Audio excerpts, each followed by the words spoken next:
Cenaze namaz farz. Hükmen okulmalı. Meyyiti yumak farz bolşýaly, meyyiti jaýlamak farz bolşýaly. Müslümanlaryň boynuna şol. Bir ýöne bir näçe adam ya birji neferde şonu boyun alıp, yup, kefellep, okuysa cenazasyny başga kişiň boynundan aýrylýa, hemme sogaby şo birji adam alýa. وإن لم يؤدي أحد يأثم الجميع والجماعة ليست بشرط الصلاة كذا في شرح الوقاية والهندية. Hiç kim okuymasa, hiç kim şu Müslümanı yuğmasa, hiç kim kefellemese, şonu eşten adamdan bir adam ayrılanı görün ve eşten günahkar oluyor. Hemmesi, hele erkek. Genane erkek adam. Biz cenaze namaz okuymağa cemaat şert değil. Hamana bir yerde bir adamın yoldaşı dünyadan geçti. Bir iki cılmıştık bir yerde dünyadan geçiptir. Ya köydün şonu yuğup, ya kefellep ödün Allahu Ekber deyip cenazasını okuysan ve ona cenaze okulmanır, cemaat bolmanır deyip bolmayar.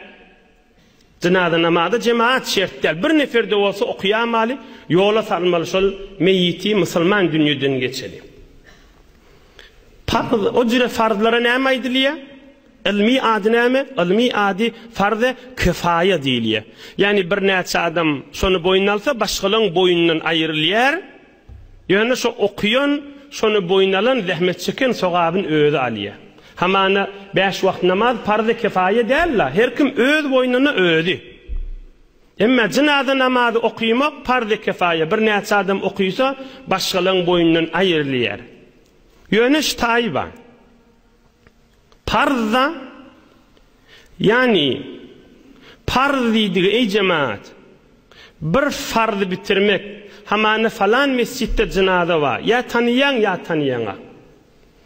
Tukanyň ýapjyk şu farz namazda şirket edeýin diýip elhamdülillah Türkmen millette ganimet bolsa tukanjyny ýapyp ya bir ýanyna şagirt goýup ya bir zat goýup ganimet bolsa barjak bolýar elhamdülillah. Şoňa barıp şirket etýär da cenaze namazda okuýa gaýtýar. Hamany 20 dagyga, 10 dagyga, 5 dagyga her näçe wagt salynýar. Şu taýyny bilmeli, şu bir farz bitirmek men bir ýazylan bir derman keppa şu farz bitirmegiň sogabynyň näjirediğini bilersiňiz. Resulullah aleyhisselam aýdypdyr, menden soň peýgamber gelmez diýipdir. Emma her 100 ýyldan bir alim, bir Allah'ın dostu gelir, adamlara dilini açıklap düşündürüp berer diýipdir. Oňa peýgamberimizden 1000 ýyl geçenne Hindistandan bir teberrik adam dörüye. Oňa Hazreti İmam Rabbani, Muceddid el-Fesani, Şeyh Ahmed Sirhendi, Kuddise sirruh diýilýär. Şeyh Ahmed Sirhendi, 1000-nji ýylyň muceddid diýerler şoňa. İnsanlara milyonlarça nefer Müslüman bolup, şu zamannaki Hindun padişahlarına çeli, özünün ýanyna teberrik bolup, sofu bolmagyna sebep bolan büyük insanlar. Şol näme diye, şoň bir mektubat kitaby bar. Cildi evvel Durrul Ma'rife. Okuyup bereyin. Adaye farzi az faraiz. Der vakti az awqat. Bih az adaye nevafil 1000 sale ast. Egerçe bi niyeti halis ada şevet. Şu Hazreti İmam Rabbani aydiye bir adam bir farzı bitirse, her farz bolsun ve her haçan bolsun, hamany bir cenaze namaz okuysa, bir adamda otak geçip halis ak yürek bilen 1000 ýyl 1000 sal nefil okuysa, şu farzyň sogaby kenna. Farz şu jere erzeşli zatdyr. Bir farzı bitirmek 1000 ýyl nefil namazdan artykmaşda. Her farz bolsun. Megerinki inni cenadan gurrun ne geýleýdi. Megerinki bir adam bolsa, cenaza barıp şirket etse, Müslümanlygyň işleri behemisi hamana gazy bolup oturanmışdyk töwregine adamken, ya bir alim adam mollalarynyň dersi behem iýjek bolsa, cenaza barıp şirket etse, mollalarynyň nezmi behem iýjek bolsa, ya şu jürek töwregine elini kan adamlyň işi ýoly düşýän bolsa, o cüre adam o işi bilen musulmanlığın bernaması bilen bolsa gowdur. Ýöne umum parzyň manasy şu jürekde. Ine cenaza namaz farz boldy. Ve şertu sihhatiha islamul meyyit ve taharatuhu ve wad'uhu amama'l musalli. Cenaza okulacak bolsa meyyit şu ayrılan adam musulman bolmaly. Özü hükmen yuwulan bolmaly. Yuwulmadyk meyyite cenaza okyp bolmaýar. Fiqh Hanafida cenaza okuyacak bolsaň şerti hükmen yuwulan bolmaly.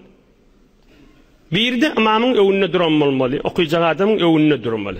Inişde bir mesele var. Fe in kana dufina bila guslin ve lem yumkin ihrajuhu illa bin nebş sulli ala qabrihi bila guslin li zarura.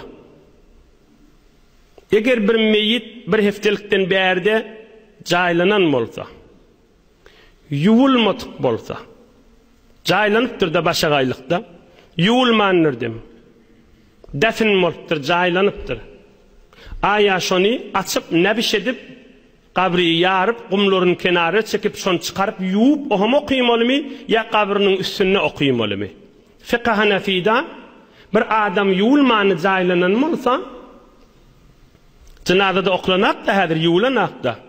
Şoň qabrini ýaryp çykarmak gerek däl. Şon zarurat bolýar jaýlanypdyr we nebşe qabrida bir gowdat däl. Oham şondan üçin üstüne barıp okuymaly. Bihilafi ma idha lam yuhal alayhi turab fe innehu yukhraj fe yughsal thumma yusalla alayh. Hemma qum uyulmandyr. Ýöne jaýlanypdyr, ýöne yuwulmandyr we okulmandyr. Onu çykaryp yuwup oham okuymaly. Yuwulmak şert da şonu aýtsak bolýar. Yuwulmak şert. Emma ولو صلي عليه بلا غسل جهلا مثلا ولا يخرج إلا بالنبش تعاد لفساد الأولى وقيل تنقلب الأولى صحيحة عند تحقق العجز فلا تعاد كذا في فتح القدير لابن الهمام. إما بر آدم همانı bilmeyenmiştik. Yuwmany cenaza okypdyr, jaýlapdyr da. Yuwmandyr, cenazada okypdyr, jaýlapdyr. Onna jaýlantyr da gumda goýulypdyr. Yuwulmany okulypdyr we jaýlantyr. Onun qabrinin üstüne cenaza qayta okuymalı. Emma okuymak qiyin bolsa, qayta okuymak qiyin bolsa her odur sebepli. Fiqh Hanafida bir tor ulamalar şoňa cenaza okully hesap etmeli, qayta okuyjak bol qiyinçylyga düşüp bermeliler dip Fiqh Hanafiň gurrunun işi. Indi iki mesele gally, gysgarak edip hyzmatyňyza ýetireýin, om izinden Resulullah aleyhisselamyň gurrununa girer. Çağa dünýeden geçsenäme. Çağa dünýeden geçmek meselesi aňsatjak. Eger enesinin gowresine jan beren bolsa, yani dünýäge gelende hiç ses etmändir, taharruky ýokmuşdyk. Enesinin gowresine jan beren bolsa, yani dünýäge gelende ses etmändir, hiç bir taharruk qymylamadyk bolsa, yuwulmaly ço çağany. Bir musulman at da takmalı, İslami, Kur'ani at takmalı, cenazada okulmaýar. At takmalı, şoň enesi, dädesi, agası bir şoňa bir musulman at takmalı. Oham özüni yuwmaly, cenazada okulmaýar. Emma dünýä gelende ses eden bolsa, yani taharruky we qymyllanmasa, jany badyk belli bolan bolsa, oham jan merse, munna at takmaly bir musulman at. Ta kıyamatta falanın oğlu deyip turdular ýaly. At takmaly we yuwulmaly we cenazada okulmaly. Bes enesinin gowresine jan berse, ses etmäni, qymyllyman dünýä inse, onda cenaza okulmaýar, emma at takmaly we yuwulmaly. We ahirki meselesi cenazaň okuymaly formasyna. Ey ýaş dostlar, ey hacı dädeler, ey olaqan ağala, cenaza namaz beýle aňsatjak, emma bilmeýänler üçin uly millet şonu geň görýär we qyyn görýär. Bir agyr namaz ýa-Allah. Cenaza namaz bir şertä dik durup okuymak. Oduruň ýok bolsa dik durup okuymaly. Ine aňsatjak. Bula bir. İkinji şertide 4 tekbir aýdylmaly. Tamam boldy.